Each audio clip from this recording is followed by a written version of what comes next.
बूढ़ा पिता और बेटा, संस्कार की कहानी। एक समय की बात है।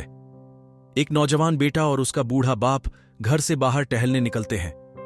वे टहलते हुए बातें करते हैं और मौसम का आनंद उठाते हैं। बेटा अपने बाप की बहुत इज्जत करता है।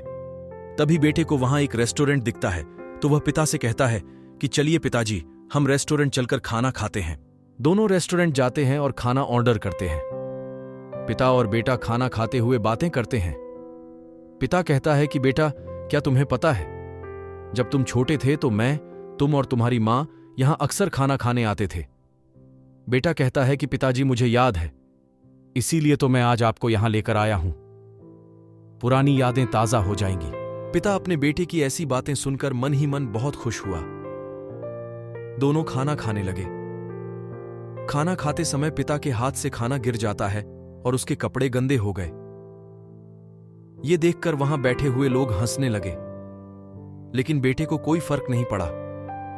दोनों आराम से अपने खाने का आनंद लेते हैं। जब दोनों का खाना पूरा हुआ तो बेटा बड़े आदर के साथ पिता का हाथ पकड़ता है और उन्हें वॉशरूम में ले जाता है, तो फिर से रेस्टोरेंट के सारे लोग उन्हें देखकर हंसने लगते हैं।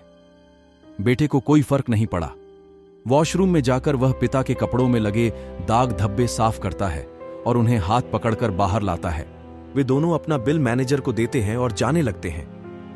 तभी मैनेजर बेटे को कहता है कि साहब, आप यहां कुछ भूल रहे हो। बेटा कहता है कि नहीं तो, मैं कुछ नहीं भूल रहा हूं। मैनेजर कहता है कि साहब, आप यहां इन लोगों के लिए एक सीख छोड़कर जा रहे हो कि कभी भी बूढ़े माता पिता के लिए शर्मिंदगी महसूस नहीं करनी चाहिए और हमेशा उनका सहारा बनना चाहिए। कहानी से सीख, अपने माता पिता की सेवा करनी चाहिए।